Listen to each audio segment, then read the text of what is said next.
सुप्रभात प्यारे बच्चों। हिंदी की कक्षा में आप सभी का हार्दिक स्वागत है। बच्चों, पिछली कक्षा में हमने बच्चे काम पर जा रहे हैं कविता की पुनरावृत्ति की थी। आज हम नए पाठ के साथ पुनरावृत्ति के लिए यहाँ सभी एकत्र हुए हैं। हमारा पाठ है मेरे संग की औरतें, जिसकी लेखिका है मृदुला गर्ग। तो चलिए बच्चों, पुनरावृत्ति से पूर्व पाठ का सारांश एक बार याद कर लेते हैं ताकि कथा वस्तु आप सभी को ध्यान में आ जाए। तो चलते हैं, पाठ के सारांश की तरफ बढ़ते हैं। लेखिका द्वारा लिखा गया यह एक संस्मरणात्मक गद्य है जिसमें लेखिका ने अपने परिवार की औरतों, अपनी नानी, अपनी माँ तथा अपनी 4 बहनों के बारे में बताया है। उसने तत्कालीन घरेलू, आर्थिक, सामाजिक तथा शैक्षिक स्थिति से परिचित कराया है। लेखिका अपनी नानी के बारे में कहती है कि वह अपनी नानी को नहीं देख सकी थी क्योंकि उनकी मृत्यु उनकी माँ की शादी से पहले ही हो गई थी। अब जब लेखिका की माँ की शादी नहीं हुई थी, जब उनकी नानी एक्सपायर हो गई थी या डेथ कर गई थी, तो नेचुरल है कि लेखिका का जन्म भी उस समय नहीं हुआ था, क्योंकि माँ की शादी नहीं हुई थी तो उसका जन्म कैसे होता। ठीक है, तो इसलिए लेखिका ने अपनी नानी को कभी भी नहीं देखा था। तो लेकिन अपनी माँ से उसने नानी के बारे में सुना था। तो उनकी नानी कैसी थी? परंपराओं को मानने वाली, अनपढ़ तथा पर्दा करने वाली महिला थी। उनके पति शादी के तुरंत बाद उन्हें घर पर छोड़कर बैरिस्ट्री पढ़ने विलायत चले गए। जब कैम्ब्रिज विश्वविद्यालय से वकालत की डिग्री लेकर वापस आए तो उनके आचार विचार में अंग्रेजियत साफ झलकती थी। नानी इन बातों से दूर रहकर अपना जीवन अपने ढंग से जीती थी। उन्होंने कभी भी अपनी इच्छा का इजहार अपने पति के सामने नहीं किया, यानी कि लेखिका के नाना जी के समक्ष उन्होंने कभी भी अपनी इच्छा का इजहार नहीं किया।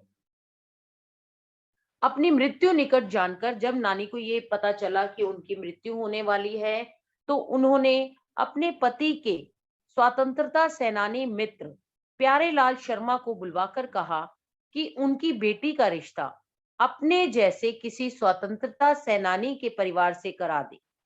उनकी इच्छा अनुसार लेखिका की मां का विवाह आजादी के आंदोलन में भाग लेने वाले एक होनहार लड़के से किया गया।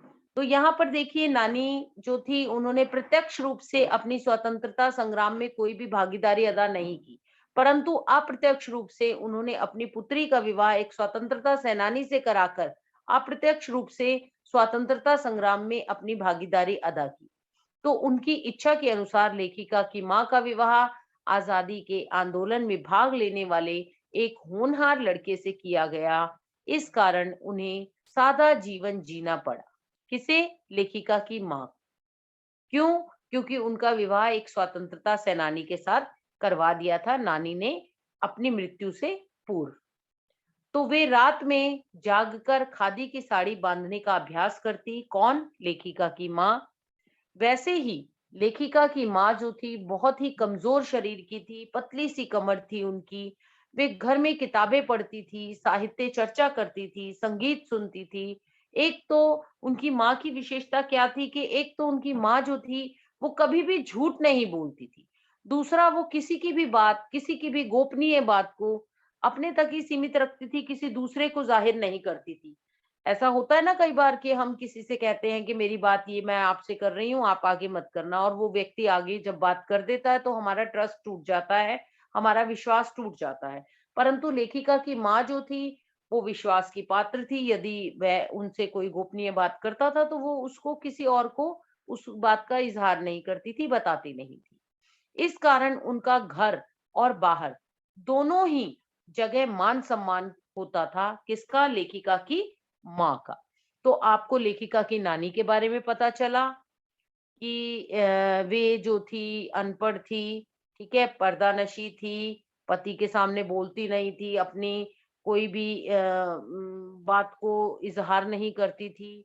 इसके अलावा हमने लेखिका की माँ के बारे में बताया कि वो पढ़ी लिखी थी, किताबें पढ़ती थी, साहित्य की चर्चा करती थी, झूठ नहीं बोलती थी, किसी की बात को किसी और को नहीं बताती थी। अब बात आ गई लेखिका की परदादी की। तो लेखिका की नानी के बारे में जाना, लेखिका की माँ के बारे में जाना, अब लेखिका की परदादी। लेखिका की परदादी जो थी, वो लीक से हटकर काम करती थी। वे फालतू सामान एकत्र करने की बजाय उन्हें दान में दे दिया करती थी। आपने देखा है पुरानी बुजुर्गनियां जो होती हैं, बूढ़ी औरतें जो होती हैं, वो ऐसे ही फालतू का सामान इकट्ठा करती रहती हैं, परंतु वो सबसे अलग थी, डिफरेंट थी। वो ऐसे नहीं करती थी, वो जो भी ऐसा कोई पुराना सामान होता था उसे दान कर दिया करती थी। सब जो थे वो मांगते थे कि भाई हमारे घर में पोता हो, पुत्र हो, लेकिन दादी परदादी जो थी वो क्या कहती थी, उन्होंने अपनी बहू के गर्भवती होने पर मंदिर में भगवान से लड़की पैदा होने की मन्नत मांगी, और ये बात उन्होंने सबको बता भी दी कि वो क्या चाहती हैं कि उनके घर में लड़की हो।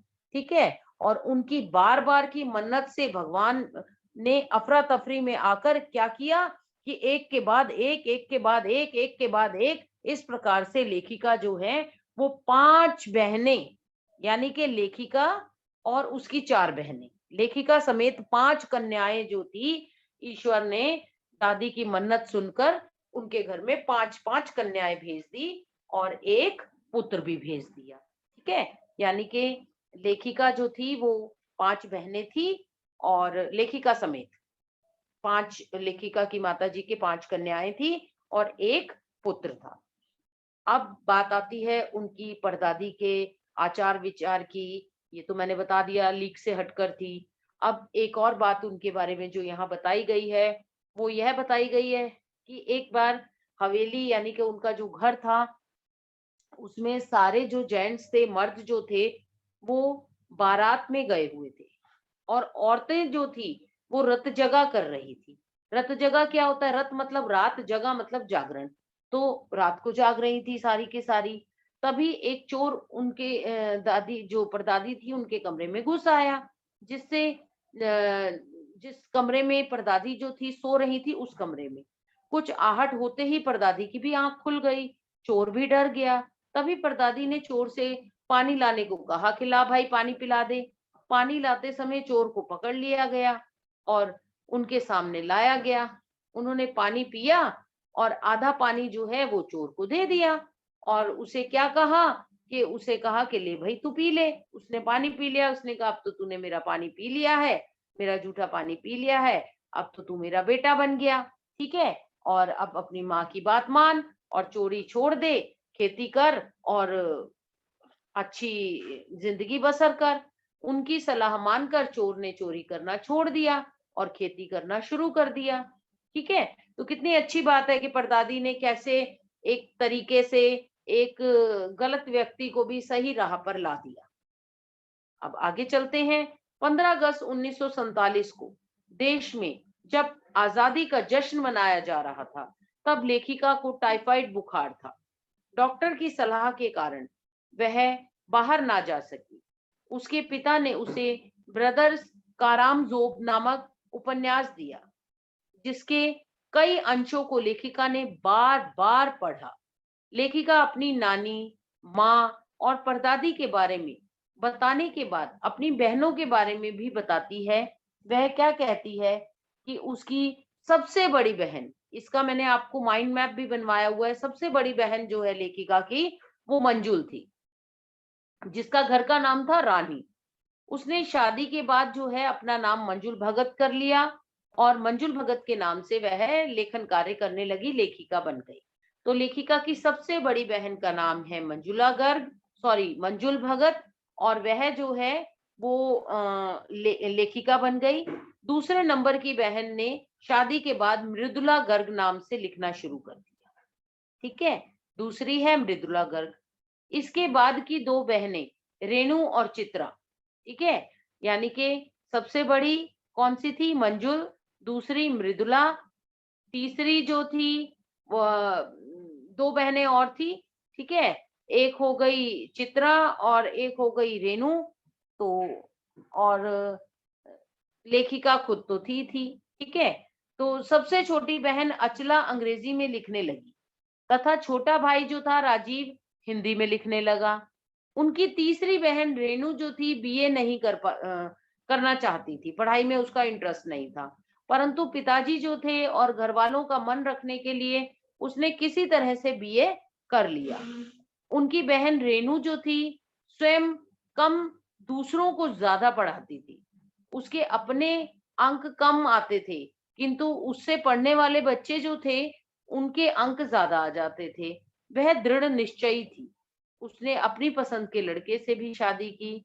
सबसे छोटी बहन अचला ने पत्रकारिता में प्रवेश लिया और पिताजी की पसंद से शादी कर ली। बाद में वह भी लेखन कार्य में संलग्न हो गई। विवाह के बाद लेखिका को बिहार के डालमिया नगर जैसे पिछड़े स्थान पर रहना पड़ा। यहाँ सिनेमा देखते समय पति पत्नी अलग अलग बैठते थे। उन्होंने वहां मर्दों औरतों को एक साथ नाटक करने के लिए राजी कर लिया और नाटकों से अकाल राहत कोष के लिए धन एकत्र किया। इसके बाद लेखिका कर्नाटक के बागलकोट में रही। वहां उन्होंने कैथोलिक विश्व से स्कूल खोलने की प्रार्थना की, जिसे उन्होंने अनसुना कर दिया। बाद में अनेक लोगों की मदद से उन्होंने अंग्रेजी, कन्नड़, हिंदी सिखाने वाला स्कूल खोला तथा स्कूल को कर्नाटक सरकार से मान्यता भी दिलवाई। लेखिका सोचती थी कि शहर में अकेले मंजिल की ओर बढ़ते जाने का मजा ही कुछ और है। तो बच्चों, ये थी कहानी लेखिका की, जिसके अंतर्गत उसने अपनी नानी, अपनी माँ, अपनी परदादी, अपनी बहनों के विषय में, यानी मेरे संग की औरतें, उसके समय में जितनी औरतें उसके संपर्क में आई, जो उसके रिश्ते में भी हैं, संबंधित हैं उससे, उन सब के विषय में उसने इस पाठ के अंतर्गत बताया।